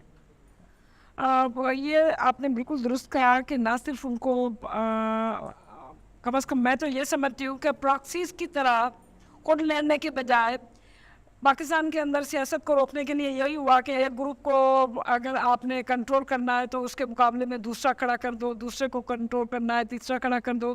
تو اس طرح سے ایک تو پاکستان کی مطلب چلتی رہی ہے. اس کے ساتھ ایک سوال آتا ہے خاص طور پر ہیومن رائٹس کا. دو تو انڈیکیٹر ہم نے بات کی, اس میں جو ہے اس کا یونین سازی کہا جاتا ہے, عورتوں کے حوالے سے, اقلیتوں کے حوالے سے, اور ان حوالے سے. اس میں آپ پاکستان میں نہیں کوئی امید کی ہمیں نظر آتی ہے کہ ان کے انسانی حقوق, دیکھیں یہ مسئلہ اصل میں انسانی حقوق اور یعنی ہیومن رائٹس اور فنڈامنٹل رائٹس کے فرق کو ہم تھوڑا سمجھ لیتے ہیں نا. کیونکہ بہت سے نوجوان وہ کنفیوز بھی ہوتے ہیں, بہت سے پوچھتے بھی ہیں کہ جی یہ فنڈامنٹل رائٹس کیا ہوتے ہیں اور ہیومن رائٹس کیا ہوتے ہیں, جو ہیومن رائٹس ہیں ان کو فنڈامنٹل رائٹس کیوں نہیں کہا جاتا. یہ ایک بڑا عام سوال ہے. دیکھیں ہیومن رائٹس ایک بڑا وسیع تصور ہے, وسیع کانسیپٹ ہے, ٹھیک ہے. ہیومن رائٹس کے حوالے سے میری جو ڈاکیومنٹ ہے جس کو میں سب کو ریکمینڈ کرتا ہوں کہ وہ پڑھیں اور اس کو فالو کریں, وہ یونائٹڈ نیشنز کا universal declaration of human right جو 1948 میں بنا. وہ ایک بڑی شاندار ڈاکیومنٹ ہے, اس میں انہوں نے تفصیل سے سارے انسانی حقوق بیان کر دیے. تو میرا آئیڈیا یہ ہے کہ کوئی بھی آئین اگر ہو تو اس کے پریامبل میں یا اس کے شروع میں قرارداد مقاصد نہیں ہونی چاہیے, بلکہ وہ جو انسانی حقوق کا جو ہے وہ لازمی حصے کے طور پر آئین میں شامل ہونا چاہیے انسانی حقوق. تو یہ تو انسانی حقوق ہو گئے. اچھا اب فنڈامنٹل رائٹس کیا ہوئے, یعنی بنیادی حقوق ہم جس کو کہتے ہیں. Fundamental rights are those rights which are codified in your constitution, وہ فنڈامنٹل رائٹس ہوتے ہیں. تو اس وقت جو ہمارا پاکستان ہے اس کا جو آئین ہے اس میں فنڈامنٹل رائٹس کا جو چیپٹر ہے وہ نامکمل ہے. تو فنڈامنٹل رائٹس وہی ہوتے ہیں جو آپ کے آئین میں دیے گئے اور کوڈیفائی کر دیے گئے. میرا کہنا یہ ہے کہ جو فنڈامنٹل رائٹس کا چیپٹر ہے اس کو ایکسپینڈ کر کے اس میں تمام انسانی حقوق جو اس اعلان نامے میں یونیورسل ڈکلیریشن میں دیے گئے وہ سارے ہمارے آئین کا حصہ بننا چاہیے. یہ ایک بات. دوسری بات یہ کہ ایون جو ریمیننگ جو تھوڑے بہت فنڈامنٹل رائٹس آئین میں موجود ہیں, فنڈامنٹل رائٹس کون سے, وہ جو آئین میں ہیں, سارے ہیومن رائٹس نہیں ہیں, صرف فنڈامنٹل رائٹ. اچھا اب وہ فنڈامنٹل رائٹس جو ہیں جو دیے گئے ہیں تھوڑے بہت, نمبر 1 ایک تو اس پہ بھی عمل نہیں ہوتا, نمبر 2 خود اس کی کنٹراڈکشن آگے قوانین دوسرے بنا کے کر دی گئی ہے, یعنی ان کو کینسل کر دیا گیا. مثال کے طور پر یہ کہا جاتا ہے فنڈامنٹل رائٹ ہے کہ جی تمام مذاہب کو اور تمام عقیدے کے لوگوں کو آزادی سے رہنے کا اور عبادت کرنے کا اور ایون تبلیغ کرنے کا حق ہے, یہ فنڈامنٹل رائٹ میں دیا گیا ہے پہلے چیپٹر میں. اب آگے جائیں تو آگے جا کے 295A 295B 295C اور طرح طرح کے قوانین جو بعد میں بنائے گئے, چیزیں ڈالی گئی, وہ اسی کو کنٹراڈکٹ کر رہی ہیں کہ آپ ایک طرف یہ کہہ رہے ہیں اور دوسری طرف خود اقلیتوں کو آپ ٹارگٹ کر رہے ہیں ڈائریکٹلی یا انڈائریکٹلی, جو ہمارے مذہبی دوسرے گروہ ہیں. تو اب آئین میں ہمارے سنجیدہ مسائل ہیں جس کو ٹھیک ہونے کی ضرورت ہے, اور انسانی حقوق کی کب ہمارے ہاں وہ اصل عمل درآمد شروع ہوگا, وہ یہی ہے کہ ایک تو آئین میں تبدیلی ہو, آئین کو میجر اوور ہال کی ضرورت ہے, اس کی میں بڑا کام کرنے کی ضرورت ہے اس کو. تو تمام اس میں امتیازی جو قوانین یا شقیں ڈالی گئی ہیں, جو آرٹیکلس ڈالی گئے ہیں, جو ترامیم ڈالی گئی ہیں, ان کو نکالا جانا چاہیے, اور وہ نکالنے کے بعد ان پر جو ڈالی جائیں ان پر لیٹر اینڈ اسپرٹ پہ عمل ہو, اور یہ ظاہر ریاست ہی یہ فیصلہ کر سکتی ہے کہ ہمیں کرنا ہے. اس وقت جو صورتحال ہے ہماری ریاست کی, ہماری ریاست ان پر عمل کرنے پہ تیار نہیں ہے. یہ بنیادی مسئلہ ہے. جب تک یہ لوگ خود ہم آپ جیسے لوگ جو ہیومن رائٹس میں کام کرتے ہیں, ڈاکٹر امداد چاندلو ہمارے استاد بیٹھے ہوئے ہیں یہاں پر, یہ ان کے بھی پوری زندگی ہیومن رائٹس کے لیے کام کرتے ہوئے گزری اور سیاسی حقوق کی جدوجہد کے لیے گزری. تو ہم اپنے, وہ کسی نے کہا ہے نا کہ ہوا کرتی ہے اپنا کام اور شمع بجھاتی ہے, ہم اپنا کام کرتے ہیں نئی شمع جلاتے ہیں. تو ہم اپنا کام کرتے رہیں گے. ہیومن رائٹس کے ایکٹیوسٹ ہیں, جو بھی ہیں, لکھنے والے ہیں, امر سدھو, اپنا ہر کوئی اپنی اپنی سطح پہ جو کر سکتا ہے وہ کرے. مایوس میں بہرحال بالکل نہیں ہے. جو یہ اکثر یہ سوال کیا جاتا ہے نا کہ پاکستان کی کوئی ہوپ نہیں ہے, ختم ہو گیا, اس پہ آپ پھر کبھی بات کریں. یہ بڑی اچھی بات ہے کہ آپ مایوس نہیں ہیں, لیکن اکثریت لگتا ہے ہمارے جیسے لوگ کبھی کبھی باوجود اس کے کہ ہم اسی جدوجہد کے ساتھی ہیں, کرتے رہتے ہیں, لیکن پاکستان کی صورتحال دیکھتے ہوئے ابھی تک تو ریاست وہ سٹیزنس پر بھاری تھے, اور یہ ایک بہت بڑا نتیجہ تھے کہ آخر ریاست کب سیدھی ہو رہی, کیونکہ ہر چیز تو ریاست کی طرف سے سٹیزنس ان جنریشن چلی گئی, BMC کا پوری جنریشن ہے, اب وہ لڑ رہی ہے اور مائی جا رہی ہے اور سب مایوس ہے. تو ریاست کو کیسے سیدھا کرے آپ نے؟ ریاست is also a bunch of people. تو ان لوگوں کو اب سیدھا کرنا ہے, اب میں وہ وے آف دا کام آئیں گے, ان کو سیدھا کیسے کر؟ دیکھیں, ریاست کو سیدھا کرنے کے جو 2-3 راستے ہوتے ہیں, وہ یہیں پر تاریخ مدد کرتی ہے نا, کیونکہ تاریخ سے ہم کیا سیکھتے ہیں. میں جو پر امید رہنے کی بات کرتا ہوں, پہلے میں اس پہ بات کرتا ہوں, پھر یہ آتا ہوں کہ ریاست کو کیسے سیدھا کیا جائے. دیکھیں, میں پر امید کیوں, وہ لوگ کہتے ہیں کہ یار آپ تو کس خواب کی دنیا میں رہتے ہیں. یہ ہمارے دوست نرنجن پر امید ہی ہیں. جب ہی یہ یورپ کی کمفرٹیبل لائف چھوڑ کے پاکستان آ کے بتایو سینٹر چلا رہے ہیں, کام کر رہے ہیں, سندھی لینگویج کی پروموشن کے لیے کتابوں کر رہے ہیں, یہ کیوں کر رہے ہیں؟ اگر یہ امید نہیں ہوتی, آپ کو امید نہیں ہوتی تو آپ آتے, کچھ نہ کچھ تو ہوگی نا. سوال مشکل ہے. وہ امداد چاندلو صاحب کو اگر امید نہیں ہوتی تو وہ HRCP میں کام کرتے. آپ کو اگر امید نہیں ہوتی تو آپ یہاں بیٹھ کے یہ خانہ بدوش چلا رہی ہوتی. ٹھیک ہے نا. تو یہ مشعلیں ہیں, یہ شمعیں ہیں ادھر ادھر نا جو چل رہی ہے, تو یہ چلتی رہیں گی, یہ مجھے گی, ہم نئی شمع جلائیں گے, کچھ نہ کچھ چلے گا. تو یہ پہلی تو امید کی یہ بات ہے. دوسری امید کی بات یہ ہے کہ پاکستان کے جو حالات ہیں اس وقت, ہمیں تاریخ یہ بتاتی ہے کہ تاریخ میں انسانی معاشروں نے اس سے بہت زیادہ بدترین سنگین ایسے حالات دیکھے ہیں جس میں کوئی امید ہی نظر نہیں آتی تھی. اسی دنیا نے فرسٹ ورلڈ وار دیکھی ہے جو 4 سال چلی اور کچھ پتہ نہیں تھا کہ وار کیسے ختم ہوگی, کیا ہوگی, کروڑوں لوگ مارے گئے, لیکن معاشرے دنیا اس سے نکلی.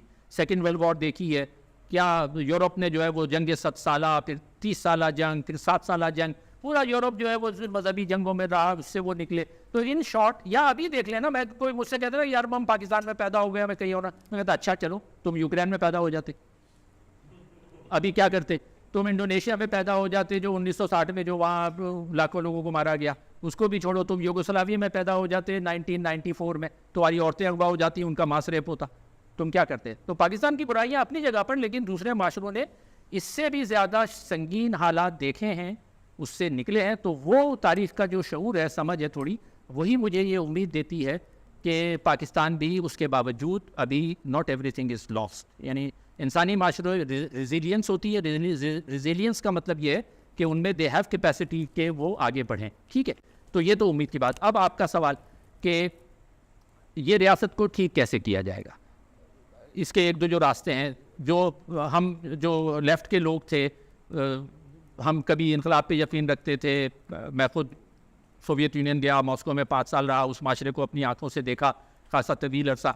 تو اور وہ جو سارے تبدیلیاں وہاں آئی، میں اس کا آئی وٹنس ہوا، عینی شاہد ہوں. جب گرباچوف وہاں آئے، یہ اس وقت وہاں بلغاریہ میں ہوتے تھے ہمارے دوست، ہمارے سینئر اور استاد، میں ماسکو میں ہوتا تھا. خیر، تو اس معاشرے کی تبدیلی کو ہم نے اپنی آنکھوں سے دیکھا ہے، اور اس معاشرے کو بھی دیکھا ہے، اس کی تبدیلی کو بھی دیکھا ہے.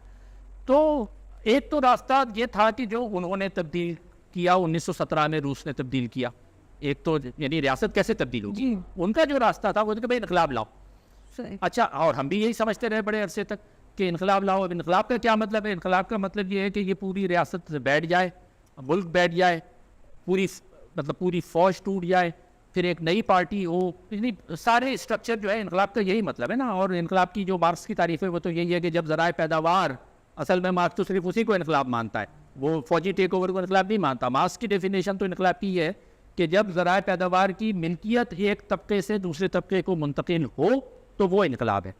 تو اگر یہ تعریف اگر آپ ذہن میں رکھیں تو کوئی بھی انقلاب، بہت کم ایسی بغاوتیں ہیں جن کو انقلاب آپ کہہ سکتے ہیں. لیکن سوویت یونین، روس میں تو انقلاب آیا تھا نا بہرحال، یا ایسٹرن یورپ میں جو سوویت یونین نے تبدیلی لائی اس میں بھی یہی کیا کہ جو ذرائع پیداوار مینس آف پروڈکشن تھے اس کی ملکیت تبدیل کی.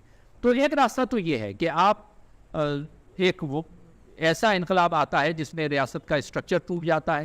لیکن اس کی جو ہم نے نتائج دیکھے ہیں، اب میں صرف روس کی مثال دوں گا کہ روس میں 1917 میں انقلاب آیا، اس کے بعد خانہ جنگی چلی، اچھا کروڑوں لوگ مارے گئے. اس کے بعد کیا ہوتا ہے کہ وہ جو نئے لوگ ہوتے ہیں وہ خود ڈکٹیٹر بن کے بیٹھ جاتے ہیں. تو وہ پرانی ریاست جس کو آپ توڑتے ہیں، وہ نئی ریاست ممکن ہے کہ اس سے بھی زیادہ گھراؤنی شکل میں آپ کے سامنے آ جائے، جو جیسے اسٹالن کی شکل میں آئی. یہ ایسی بات ہے نا کہ کوئی بندہ، آئی ایم سوری یا جینڈر کی لوگ فیمنسٹ ناراض ہو جائیں گے، میں کہتا ہوں کوئی آدمی جو ہے وہ دوسری شادی کرے سوچ کے کہ کچھ اور ہوگا، وہ پتہ لگے کہ جو نئی والی ہے اس نے وہ جو پہلے والی، وہ کہتا ہے کہ یار وہ پہلی والی بہتر تھی، اسی کے ساتھ رہتا تو میں ٹھیک تھا. تو یہی ہوتا ہے ہمارا کہ ہم سوچتے ہیں کہ یار یہ ریاست ہے، یہ جو ہے اس کو اس سے جان چھڑاؤ اور اس کو توڑو، اس کو ختم کرو، نئی ریاست بناؤ. وہ جو نئی ریاست بنتی ہے وہ اس سے پہلی والی سے بھی زیادہ مصیبت ہمارے سر پہ کھڑی کر دیتی ہے. اور اس چکر میں جو ہیومن کاسٹ ہے، human cost, share human cost جو ہے نا، انسانی لاس، انسانی جانوں کا ضیاع جو ہے وہ لاکھوں میں نہیں بلکہ کروڑوں میں ہوتا ہے. تو یہ جب ہم دیکھتے ہیں تو مجھے یہ لگتا ہے کہ انقلاب لانے کے بعد بھی اس چیز کی کوئی ضمانت نہیں ہے کہ جو نئی ریاست آپ تشکیل دیں گے وہ عوام دوست ہوگی. اس میں بالکل ممکن ہے کہ اس میں آپ کروڑوں لوگوں کی جانوں کا ضیاع ہو جائے. ٹھیک ہے، تو ایک راستہ تو یہ ہے جس کو میں اس وقت یہ سمجھتا ہوں کہ یہ بہت مہنگا راستہ ہے. In terms of human cost it's very costly way to change a state. ٹھیک ہے، تو اب اگر یہ راستہ ٹھیک نہیں ہے تو دوسرا راستہ کیا ہے؟ دوسرا راستہ پھر یہی ہے کہ ایک ایسی اسٹرگل کی جائے جو کہ بہت لمبی اور بہت طویل ہو، اور اس میں آہستہ آہستہ جو مختلف سماجی گروپ ہیں، وہ یہ پریشر گروپ کہہ لیں آپ ان کو، یا سول سوسائٹی کہہ لیں، سول سوسائٹی ان پر کام کرے، سیاسی جماعتیں کام کریں، اور گریجولی جو ہے، اور یہ کئی نسلوں کا کام ہے، کئی نسلوں کا عمل ہے. اس میں ظاہر ہے میں اور آپ زندہ نہیں رہیں گے جب وہ تبدیلی ہم دیکھیں گے. مجھے تو نہیں لگتا کہ ہماری لائف ٹائم میں یہ ہوگا، لیکن شاید ہماری آنے والی نسلیں ایک بہتر مستقبل دیکھ سکیں. تو انقلاب کا راستہ جو ہے وہ مجھے اس وقت بڑا نقصان دہ معلوم ہوتا ہے، صرف سوائے اس کے کہ ارتقائی عمل کے ذریعے نئی قانون سازی ہو، پریشر دیے جائے گورنمنٹ کو جس میں کئی نسلیں ہیں. جی ابھی تھوڑا سا کچھ میں نے سوال کرنے ہیں، اس کے بعد جو ہے ہاؤس اوپن کریں گے. یہ تھوڑا سا جو یہ اسپیشلی جو کتاب میرے ہاتھ میں ہے آپ کی انگریزی میں آئی، پالیٹکس، پکچرس اینڈ پرسنالٹی، جی 3 پیس کے ساتھ جو ہے آپ نے جو لکھی، اس میں تھوڑا سا پرسنالٹیز پہ آتے ہیں لیکن بعد میں جو ہے وہ سنیما پہ آئیں گے. لیکن پرسنالٹیز کے حوالے سے آپ نے یہاں پر جو شخصیات جو چنی ہیں آپ نے، جن پہ آپ نے لکھنا پسند کیا، یہ کہ آپ کے ذہن کے اندر کیا ہے کہ کچھ آپ جو ہے وہ پولیٹکس کے لے کر آ رہے ہیں، کچھ آپ جو ہے وہ اس کے جس کو ہم فنون لطیفہ کہہ سکتے ہیں وہاں سے لے کر آ رہے ہیں، کچھ آپ جو ہے آپ کے ذہن کے اندر کیا تھا کہ آپ کون سی پرسنالٹیز کو جو ہے لکھنا چاہ رہے تھے؟ زیادہ جو ویسے لکھا تو میں نے بہت مختلف موضوعات پہ، لیکن زیادہ میں نے ان شخصیات کے بارے میں لکھا ہے جو میرے رول ماڈل کے لیے، میں ہیرو تو نہیں کہوں گا، میں ہیرو کا قائل نہیں ہوں، بہرحال رول ماڈل ایک آپ کہہ سکتے ہیں کہ جن کو آپ دیکھ کے انسپریشن لیتے ہیں کہ بھئی یہ لوگ ہیں. تو میں نے زیادہ تر ان پر ہی لکھا ہے. تو وہ پاکستان سے ہوں یا بھارت سے ہوں یا دنیا کے دوسرے ممالک کے لوگوں کے بارے میں بھی لکھا ہے. رائٹرز پہ بھی لکھا ہے، لیکن وہ لوگ ہیں کہ جن کا کوئی نہ کوئی معاشرے میں مزاحمتی کردار رہا ہے. اور مزاحمتی کردار کا مطلب یہی ہے کہ جنہوں نے اسٹیٹس کو چیلنج کیا، اسٹیٹس کو چیلنج کرتے ہیں.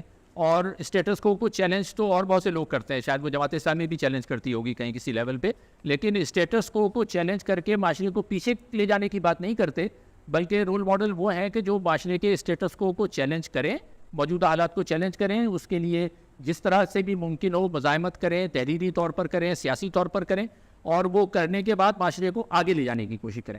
تو میرا جو معیار رہا ہے یا کرائٹیرین رہا ہے شخصیات کے بارے میں جن کو میں نے منتخب کیا کہ ان کے بارے میں کچھ لکھا جائے، تو یہ میرا معیار تھا شخصیات کو منتخب کرنے کا. لیکن اس میں کچھ مضامین ایسے بھی ہیں کہ جو ان لوگوں کے بارے میں لکھے ہیں جو کہ خبیث تھے، لیکن ان کی شخصیات کو بھی دکھانا ضروری تھا، تو اس کے بارے میں بھی لکھا ہے، لیکن زیادہ میں نے ان پر ہی لکھا ہے.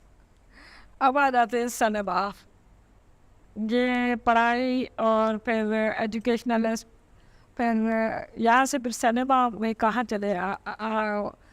جو ہماری ایج تھی، اب مجھے اب کا نہیں معلوم کیونکہ اب تو ہر ایک کے ہاتھ میں سنیما بھی پڑا ہوا ہے اور موبائل پہ ہر چیز پڑی ہوئی ہے، لیکن سنیما کو کبھی بھی جو ہے وہ نہ اچھا سمجھا گیا اور نہ ہی وہ اپنے جو ہے اس کو جنریشن کو کہا گیا کہ سنیما دیکھا کرو.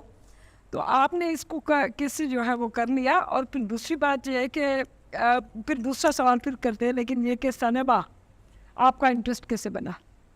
بھائی دیکھیں، سنیما بھی اور باقی جو دوسری چیزیں جو میں نے کہا نا میرا ہر ایک بات سے تعلق ہے، تو یہ میں I must give this credit to my father. میں اپنے والد کو اس کا کہ آپ شاید ملی ہیں ان سے، اور ابھی ان کی بایوگرافی بھی آ گئی ہے اور اس کا سندھی ترجمہ بھی ہو رہا ہے، اور کوشش کریں گے کہ اس کو یہاں اگر خانہ بدوش پہ جو میلہ ہوگا ہمارا دسمبر، کیونکہ میرا تو ارادہ تھا کہ اردو والا کر لیں، لیکن آپ نے کہا کہ سندھی آ رہا ہے، سندھی آ گیا، سندھی ترجمہ ہو گیا ہے، اسلم خواجہ نے کر دیا ہے اس کا. اسلم خواجہ بڑا اس معاملے میں کام کرتے ہیں نا، جی جی، تو وہ انہوں نے کر دیا ہے، وہ چھپنے کے پوزیشن میں ہے. خیر، تو وہ میرے والد صاحب جو تھے ہے، بلکہ ہی از 91 ابھی، تو وہ بلکہ یہ یہاں ڈاکٹر صاحبہ بیٹھی ہوئی ہیں، ان کے جام صافی اور ڈاکٹر اعزاز نذیر اور صوبو گیان چندانی، یہ سارے میرے والد کے دوستوں میں سے.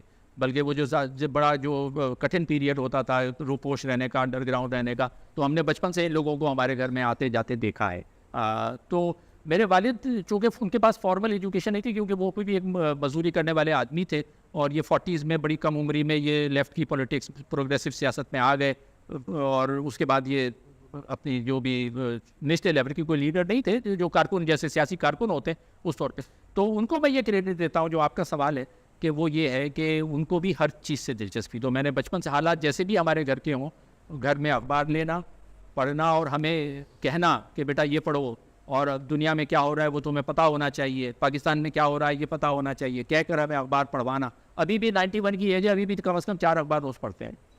تو وہ ان سے ملا تو پڑھنے کا شوق، ہر چیز کی کتاب لینا، پرانی کتابیں ٹھیلوں پر سے ادھر ادھر سے لے کے 1-1 روپے کی 2-2 روپے کی اس زمانے میں، وہ خود پڑھنا پھر ہمیں دینا. تو فلموں کا بھی تو اس زمانے سے وہ فلموں کا انہوں نے ہمیں یہ سکھایا، اور میں مطلب آئی ایم گریٹفل ٹو ہم فار دیٹ. انہوں نے یہ بتایا کہ بیٹا جتنا تم کتابوں سے سیکھ سکتے ہو اتنا ہی تم اچھی فلموں سے سیکھ سکتے ہو، اچھی فلموں سے. تو یہ فلموں کا شوق ان سے مجھے کتابوں کا بھی اور اس کا بھی ان سے ہی مجھے ملا، ورثے میں ملا.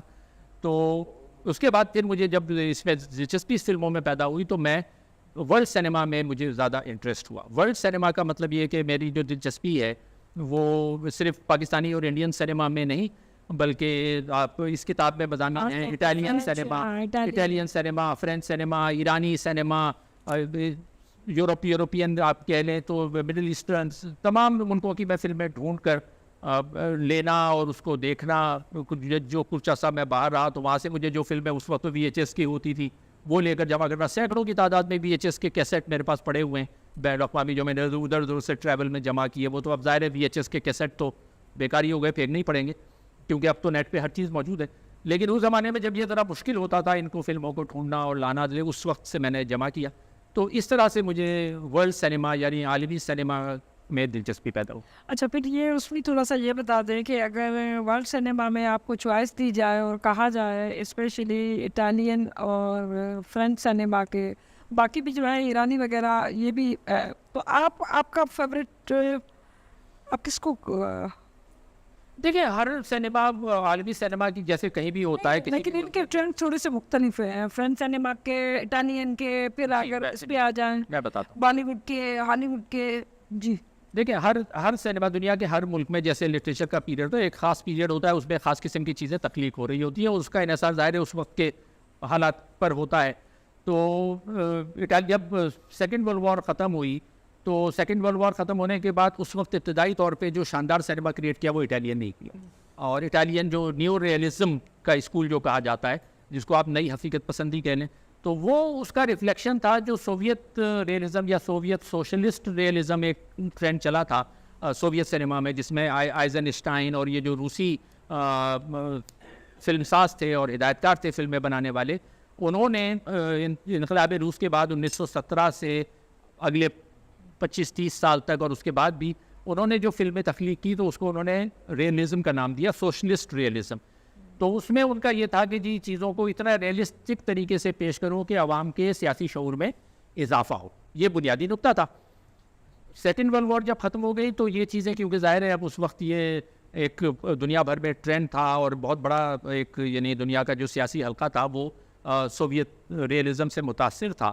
تو اس کے نتیجے میں جو اٹلی کے سب سے پہلے تھے جنہوں نے، اٹلی کے ڈائریکٹر جس میں آپ وٹیریو ڈی سی کا ایک بہت بڑا نام ہے، وہ اس پہ ان کی بائسیکل تھیف ہو گئی، شو شائن ہو گئی، ایسی انہوں نے فلمیں بنائی اس زمانے میں کہ جب آپ دیکھیں تو وہ اس سے زیادہ حقیقت نگاری آپ کو نظر نہیں آتی.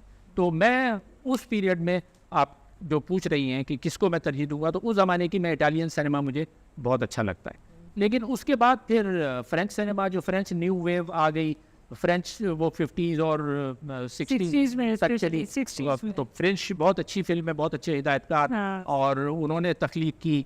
اچھا پھر جرمن سینما میں بہت اچھی چیزیں تخلیق ہوئیں، پولش سینما میں تو ایسا کام ہوا. وائدہ ایک بڑے مشہور ڈائریکٹر تھے، پولش ڈائریکٹر، انہوں نے کوشش کی کہ جو سوشلسٹ گورنمنٹ تھی حالانکہ پولینڈ میں، لیکن اس کے باوجود انہوں نے بہت اچھی فلمیں تخلیق کی. تو اس طرح سے آخری سوال سینما کے بارے میں یہ کہ سینما میں آپ نے جو ہے وہ موضوع کو پسند کیا، کیونکہ یہاں پر کچھ آپ نے جو فلموں کے ذکر کیے ہیں، کوئی مائگریشن پہ ہے، کوئی وار پہ ہے، کوئی کسی چیز پہ ہے، تو آپ کی جو ہے انٹرسٹ جو ہے وہ ڈائریکٹر ہے، آپ کا انٹرسٹ جو ہے اس کا کنٹینٹ ہے، یا آپ کا انٹرسٹ جو ہے آپ کے انٹرسٹ کا لیول کیا ہے؟ ٹھیک ہے، دیکھیں انٹرسٹ میں دیکھنا تو سب چاہیے نا. جیسے پڑھنے کا ہوتا ہے کہ آپ کا یہ ضروری نہیں ہے کہ جو آپ کا پرائمری انٹرسٹ ہے آپ وہی پڑھیں، تو آپ کو سمجھ لانے کے لیے بہت سی نان سینس چیزیں بھی پڑھنی پڑتی ہیں. یہ بات ایک حقیقت ہے کہ اگر آپ وہ نان سینس نہیں پڑھیں گے تو اس سینس کا بھی سمجھ میں نہیں آئے گا. تو ایسی بہت سی چیزیں ہیں کہ جو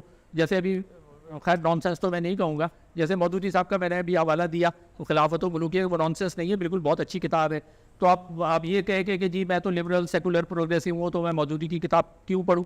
بھائی میں تو سمجھ ہی نہیں سکتا معاشرے کو جب تک میں نہیں پڑھوں. یا غلام احمد پرویز تھے، ان کا اپنا ایک تھا پورا وہ پڑھنا پڑتا ہے. تو بہت سی نان سینس چیزیں پڑھنی پڑتی ہیں. اسی طرح دیکھنے میں بھی یہ ہے کہ سینما کو جب آپ اپنا جو ٹیسٹ آپ کو یا ذوق ایک اگر آپ کو بنانا ہے تو اس کے لیے آپ کو ساری چیزیں، تو میں دیکھتا فلموں میں جب میرے پاس وقت ہوتا ہے ہر طرح کی چیزیں دیکھتا ہوں. تو اس میں پاپولر انٹرٹینمنٹ بھی ہے، دل چاہتا ہے اور کچھ ہوتا ہے، اور یہ اس طرح کی فلمیں بھی آپ دیکھ لیتے ہیں. وہ شاہ رخ خان کی بھی دیکھ لیتے ہیں آپ، اس زمانے میں مادھوری کی بھی دیکھ لی، ودیا بالن، وہ بھی دیکھتے ہیں. لیکن جو پرائمری انٹرسٹ ہے جس پہ میں نے لکھا ہے وہ فلمیں ہیں کہ جنہوں نے لوگوں کے یعنی اپنے ناظرین کے، دیکھنے والوں کے سیاسی اور سماجی شعور میں اضافہ کیا. تو ان فلموں میں جیسے آپ نے ذکر کیا کہ میرا ایک چیپٹر ہے پورا اس میں نے ان فلموں کا ذکر کیا ہے کہ جس میں گمشدہ لوگوں، ہمارے یہاں مسنگ پرسنس کا ایک ایشو ہے نا، مسنگ پرسن. تو آپ مسنگ پرسن کا صرف ہمارے یہاں تو ایشو نہیں ہے، یہ چلی میں رہا ہے، ہم نے بھی وہاں بلیک ہول میں پروگرام بھی کیا تھا چلی پر. ہاں تو یہ جو مسنگ پرسنس ہیں، اور وہ مسنگ پرسن ایسے جو چلی میں پینوشے جو ڈکٹیٹر تھا اس نے، ارجنٹینا میں جو ڈکٹیٹرشپ رہی انہوں نے تو جی پکڑ کے وہ ہیلی کاپٹر میں ڈالتے تھے اور جا کے سمندر میں پھینک دیتے، وہ مسنگ ہو جاتے تھے، پتہ ہی نہیں لگتا تھا کہاں. تو اس پر فلمیں بنی ہیں، ارجنٹینا کے مسنگ لوگوں پر فلمیں بنی ہیں، چلی کے مسنگ لوگوں پر فلمیں بنی ہیں. تو یہ ان پر میں نے لکھا ہے، روس کا بھی ذکر ہے، پولینڈ کا ذکر ہے. تو یہ اصل میں یہ چیزیں ہیں موجود. اب تو یہ آسان ہے، نیٹ پہ مل جاتی ہے، آپ ٹائپ کریں. میں نے لکھا اس لیے کہ بہت سے لوگوں کو اتنی، کیونکہ لکھنے والے کا کنٹریبیوشن کیا ہے، آج کل تو ہر چیز نیٹ پہ موجود ہے نا.